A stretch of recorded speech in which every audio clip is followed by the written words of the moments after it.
சதுரங்க பிரியர்கள் அனைவருக்கும் வணக்கம். இன்றைக்கி நம்ம பார்க்க போகிற வீடியோவில் டைட்டில் டியூஸ்டேலேருந்து நம்ம ஒரு ஆட்டத்தை பார்க்கலாம். இந்த ஆட்டம் வந்து பார்த்திங்கன்னா டேனியல் நட்ரோட்ஸ்க்கும் மேக்னஸ் கால்சனுக்கும் வந்து நடக்குது.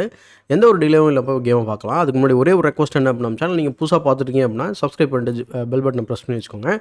அப்போ தான் நம்ம போடுற ஒவ்வொரு வீடியோவும் உங்களுக்கு நோட்டிஃபிகேஷன் வந்து உங்கள் இன்பாக்ஸ் கிடைக்கும். இப்போது இந்த கேம் வந்து ஸ்டார்ட் பண்ணிடலாம். இதில் வந்து டேனியல் நட்ரோட்ஸ்கி அல்லது தானியா அப்படின்னு சொல்லக்கூடிய ஒரு ரொம்ப ஃபேவரட்டான ஒரு ஸ்ட்ரீமர், கமெண்டேட்டர்.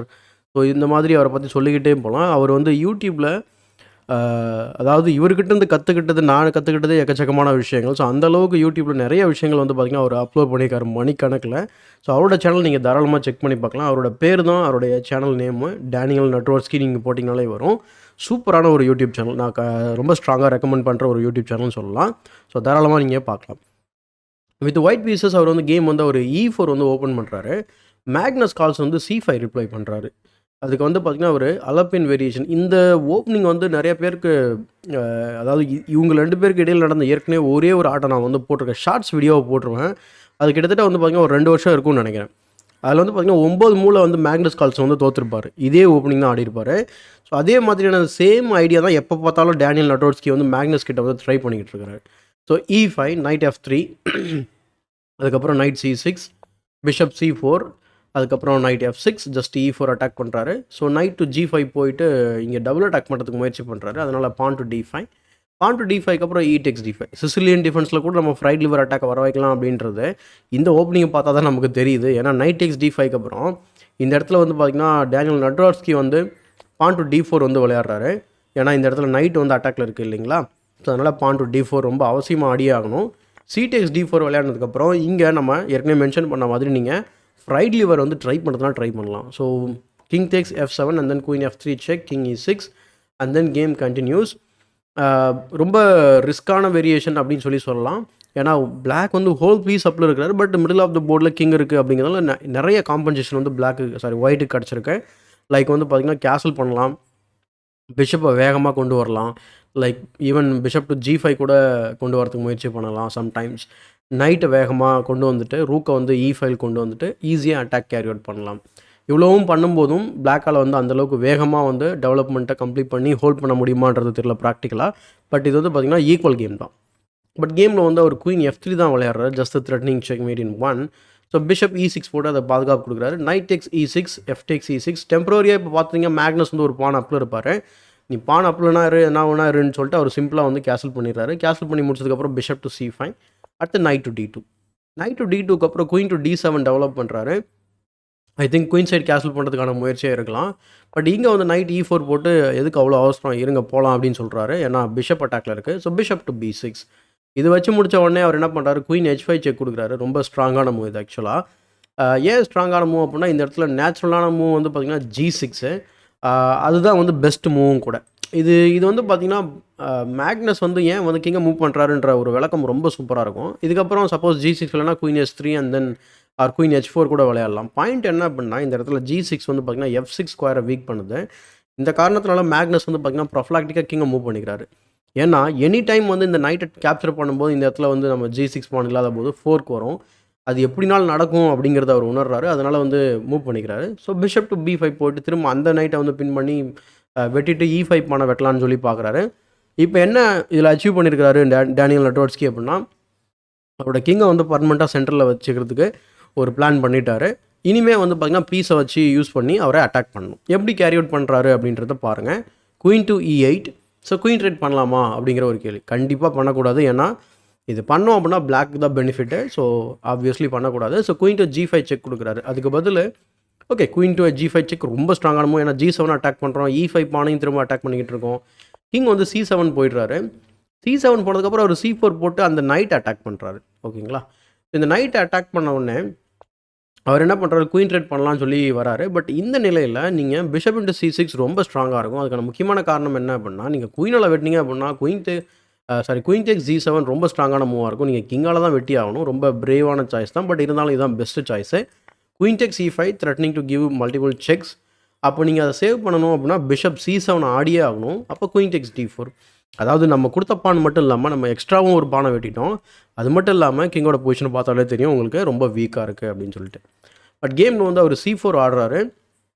C4க்கு அப்புறம் குயினை வச்சு குயினை வந்து அட்டாக் பண்ணுறது தான் எங்கள் ஐடியா. பட் இங்கே ஃபஸ்ட்டு C-Takes D5 வந்து இன்சர்ட் பண்ணுறாரு, இன்பிட்வீன் மூவ் மாதிரி. பட் இங்கே வந்து E-Takes D5 வந்து ஆடுறாரு. இந்த நிலையில் வந்து நம்ம குயினை விளையாடலாமா, குயின் டெக்ஸ் இது விளையாடலாமா அப்படின்னு கேட்டிங்கன்னா, இந்த இடத்துல பிரச்சனை என்ன அப்படின்னா, D6 செக் ரொம்ப ஸ்ட்ராங்கான மூவ். கிங் மூவ் பண்ணதுக்கப்புறம் நம்ம பிஷப் இன்ட்டு G5 விளையாட முடியும்.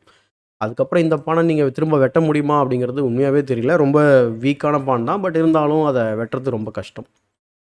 E-Takes D5 வந்து விளையாடுறாரு மேக்னஸ் இதனால். அதுக்கப்புறம் குயின் ட்ரேட் பண்ணி இந்த மாதிரி ஒரு ஸ்ட்ரக்சரல் டேமேஜ் வந்து பண்ணுறாரு.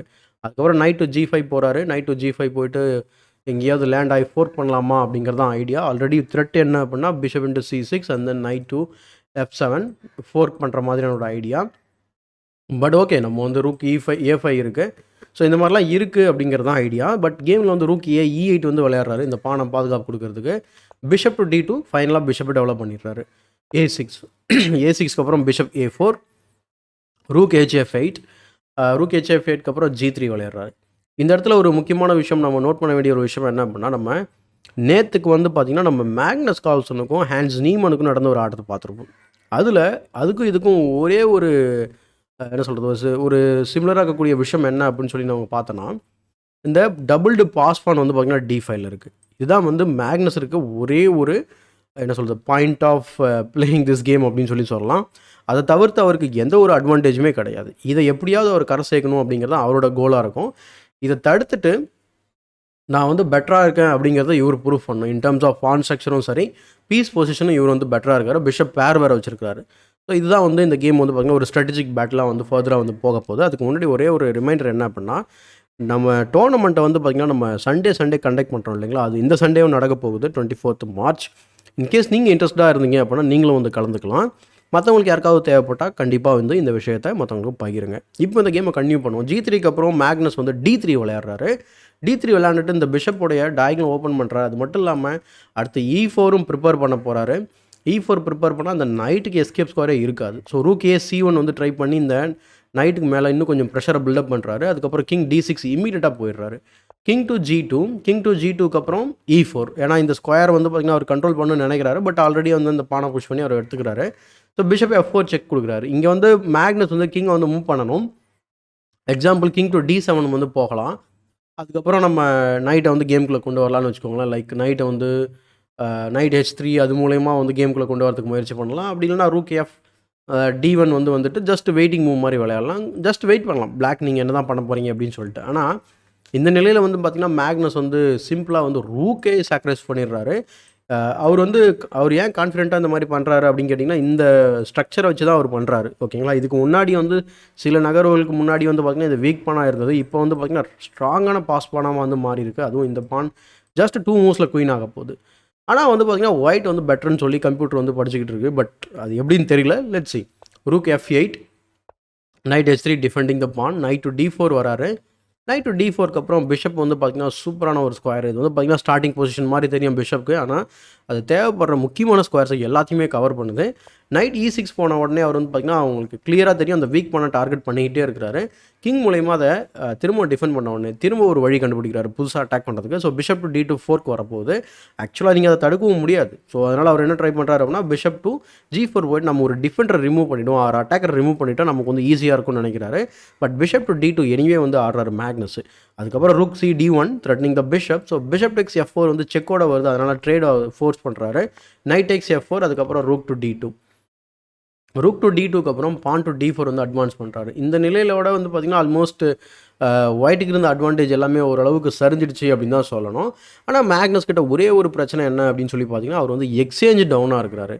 ஆனால் நம்ம ஏற்கனவே சொன்ன மாதிரி அது திரும்ப சொல்லிட்டு இருக்க மாதிரி இந்த சென்டர் பான் வந்து ஸ்ட்ராங்காக இருக்குது அப்படிங்கிற ஒரே காரணத்துக்காக அவருக்கு தேவையான அளவுக்கு ஓரளவுக்கு அவர் சமாளிக்கக்கூடிய அளவுக்கு அவருக்கு காம்பன்சேஷன் வந்து இங்கே இருக்குது. So rook to D2, pawn to D4. So ஏன்னா நம்ம வந்து ப்ரூஃப் பண்ணணும் அப்படின்னா அட்வான்ஸ் பண்ணி ஆகணும், வேறு வழி கிடையாது. ஸோ ரூக் E1 போட்டு அந்த வீக் பண்ண அட்டாக் பண்ணுறாரு. கிங் D5 வந்துட்டு அதை டிஃபெண்ட் பண்ணுறாரு. அடுத்து H4. சரி ஓகே, நம்ம கிங் சைடை சீல் பண்ணிவிட்டு நம்ம வந்து ஏதாவது குயின் சைடு போகலாம் அப்படின்னு முயற்சி பண்ணுறான்னு நினைக்கிறேன். ஸோ அவர் வந்து A5 ஆடுறாரு. உடனே A4. Rook F6. Rook F6ஓட idea என்ன அப்படின்னா, இந்த நியூலி வீக்கெண்டு ஸ்கொயர்ஸ்க்காக ரூக்கை வந்து கொண்டு வர போகிறாரு லைக் திஸ். ஸோ வந்து ப்ரெஷர் பண்ணலாம் இல்லைங்களா, அந்த மாதிரி. ஸோ பிஷப் டு C8 போயிட்டு உடனே அந்த B7 அட்டாக் பண்ணுறாரு. பட் உடனே அதை ரியாக்ட் பண்ணாமல் நைட் H5 செக் கொடுத்துட்டு கிங்கை ஃபோர்ஸ் பண்ணுறாரு, திரும்ப செக் கொடுக்குறாரு, கிங் G1 போயிடுது. ஏன்னா இங்கே ரிப்பீட் பண்ணலாம் நினச்சிருப்பாரு எனக்கு தோணுது. பட் வந்து பார்த்தீங்கன்னா அதுக்கப்புறம் ரூக் B6 போயிடுறாரு. ஸோ டிஃபெண்டும் பண்ணுறாரு, அதே நேரத்தில் அட்டாக்கும் பண்ணுறதுக்கு தயாராகிறாரு. ஸோ பிஷப் டு G4, அதுக்கப்புறம் ரூக் B4, அதுக்கப்புறம் bishop D1. Look at the என்ன சொல்கிறது, இந்த பிஷப்போட மூவ்மெண்ட்டை பார்த்தீங்கன்னா எப்படி ஒரு பிஷப் வந்து நம்ம வந்து பயன்படுத்தணும் அப்படிங்கிறத அழகாக இங்கே டெமான்ஸ்ட்ரேட் பண்ணியிருக்காரு அப்படின்னு தான் சொல்லணும் டேனியல் நட்ரோட்ஸ்கி. பான் டு B5க்கு அப்புறம் இங்கே வந்து ஆக்சுவலாக இது வந்து ஃபர்ஸ்ட் மூவ் தான், நீங்கள் வெட்டலாம். பட் அவர் வந்து கிங் S2 வந்து விளையாடுறாரு, வேணா நீங்கள் வெட்டிக்கோங்க அப்படிங்கிறாரு. பட் இங்கே வெட்டுறது தான் வந்து பார்த்திங்கன்னா அவருக்கு பெட்டரான சாய்ஸாக இருக்கும். ரூக் டேக்ஸ் B5, அதுக்கப்புறம் பான் டு B3 இந்த மாதிரி நிறைய ஆப்ஷன்ஸ் வந்து அவருக்கு இருக்குது. Like pawn B3, king S2, king H1, or even bishop to G4 அப்புறம் கூட நம்மளால் வந்து விளையாட முடியும். பட் கேமில் வந்து அவர் இமீடியட்டாக வந்து கிங் S2 விளையாடுறாரு. அதுக்கப்புறம் மேக்னஸ் வந்து ஜாலியாக அந்த பானை வெட்டிடுறாரு, B × A4. பட் அது வீக் பான் தான், பட் இருந்தாலும் அதை வெட்டுறாரு. கிங் டு G3 போயிட்டு அன்டிஃபெண்டாக இருக்கக்கூடிய நைட் அட்டாக் பண்ணுறாரு. இப்போது நமக்கு வீடியோவை பாஸ் பண்ணுற ஒரு மூமெண்ட்டு. இப்போ இந்த பொசிஷனில் நீங்கள் வந்து பிளாக் பீஸ் ஹேண்டில் பண்ணீங்க அப்படின்னா நீங்கள் என்ன விளையாடுவீங்க? இப்போ நைட் அட்டாக்ல இருக்குது, வாட் வுட் யூ ப்ளே? இந்த பொசிஷனில் வந்து நைட்டு அவசியம் நீங்கள் மூவ் பண்ணி ஆகணும்.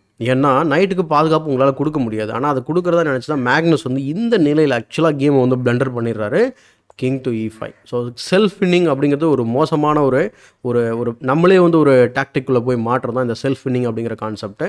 ஸோ சிம்பிளாக வந்து இங்கே இந்த பான் வந்து பின்னில் இருக்குது, அதை எப்படி நம்ம அட்வான்டேஜ் எடுத்துக்கலாம் அப்படின்னு பார்த்தீங்கன்னா bishop to F3. So bishop F3க்கு அப்புறம் அவர் நைட் H5 செக் இப்போ ட்ரை பண்ணுறாரு. பட் இருந்தாலும் கிங் டு G2 போகிறாரு. சரி, இன்னொரு முறை நம்ம செக் கொடுத்து ரிப்பீட் பண்ணலாம்னு நினைக்கிறாரு. பட் திஸ் டைம் வந்து அவர் கிங் G3 போயிட்டு திரும்ப நைட் H5 செக் கொடுத்தோன்னே கிங் S2க்கு போக வச்சிடறாரு.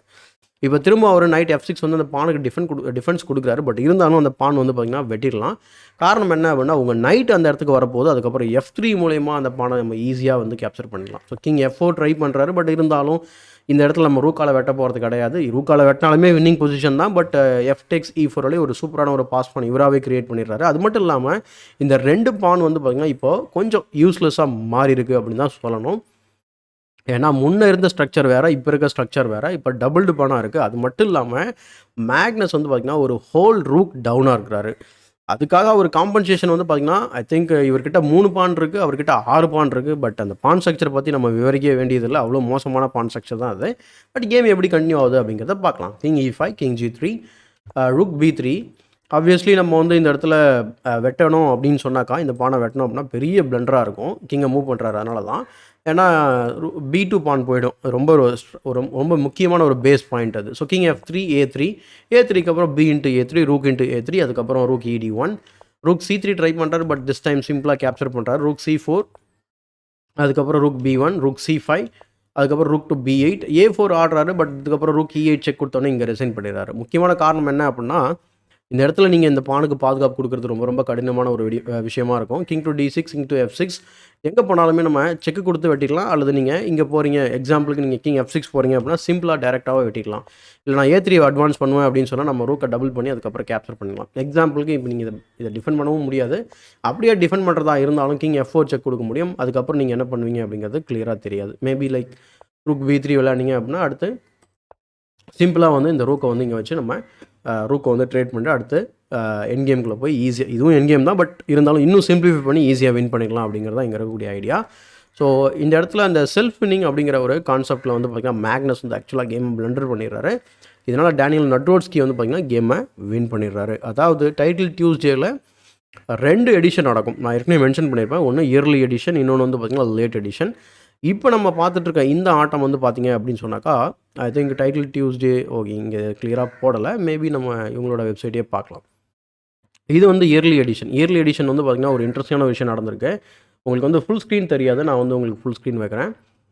இந்த ஃபுல் ஸ்க்ரீன் பார்த்தாலே உங்களுக்கு கிளியராக தெரியும். இது வந்து டைட்டில் டியூஸ்டே இயர்லி எடிஷன். நம்ம இந்தியன் கிராண்ட் மாஸ்டர் நம்ம பிரணவ் வி வந்து பார்த்திங்கன்னா 10 புள்ளிகளுடன் ஃபஸ்ட் டைம் அவர் வந்து டைட்டில் டியூஸ்டே வின் பண்ணியிருக்காருன்னு நினைக்கிறேன், if I am not wrong. So இங்கே ஒரே ஒரு லாஸ் தான். அதுக்கப்புறம் லூகா மொரானி ஜூனியர் வந்து பார்த்திங்கன்னா செகண்ட் பிளேஸ், அடுத்த டேனிஸ் லசாவிக்.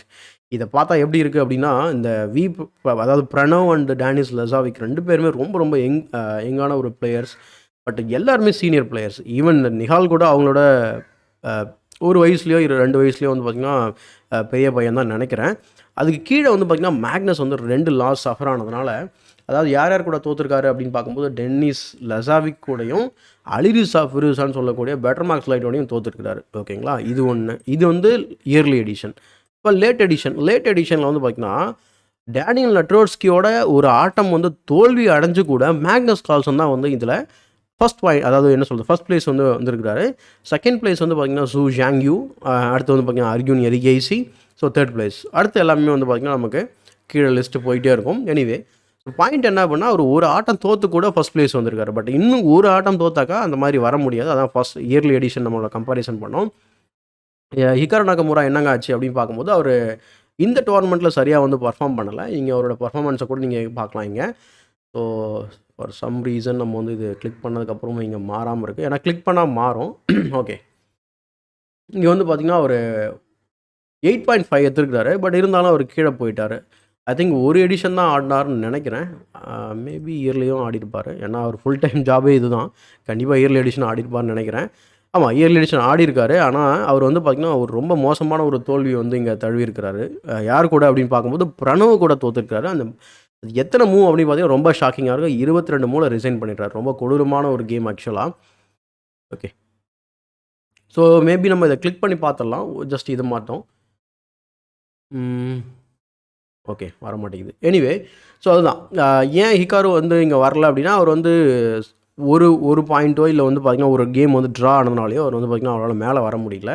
ஸோ இந்த காரணம் தான் முக்கியமான காரணம். ஸோ இங்கே பார்த்தீங்கன்னா தெரியும். ஸோ 10th கேம் வந்து பார்த்திங்கன்னா பிரணவோட தோற்றுருக்காரு 7.5. அதனால் அவர் டாப்பில் வர முடியல. ஏன்னா ஜென்ரலாக டைட்டில் டியூஸ்டே அப்படின்னு சொன்னாலே ஒன்று இவர் ஜெயிப்பார், அப்படி இல்லைனா வந்து பார்த்திங்கன்னா மேக்னஸ் இருப்பார். பட் இப்போ எல்லாமே வந்து பார்த்திங்கன்னா கொஞ்சம் கொஞ்சமாக மாறிக்கிட்டே வருது. ஸோ இது எல்லாத்தையும் பற்றி நீங்கள் என்ன நினைக்கிறீங்க அப்படிங்கிறத கமெண்ட் செக்ஷனில் பதிவு பண்ணுங்கள். இந்த வீடியோ பிடிச்சிருந்தா லைக் போடுங்க, மற்றவங்களுக்கு மறக்காமல் ஷேர் பண்ணுங்கள். இன்னும் நம்ம சேனலை சப்ஸ்கிரைப் பண்ணல அப்படின்னா சப்ஸ்கிரைப் பண்ணிட்டு பெல் பட்டனை ப்ரெஸ் பண்ணி வச்சுக்கோங்க. இதே மாதிரி ஒரு பயனுள்ள வீடியோவுடன் உங்களை சந்திக்கும் வரை உங்களிடமிருந்து விடைபெறுவது உங்கள் சதுரங்க சாணக்கியன்.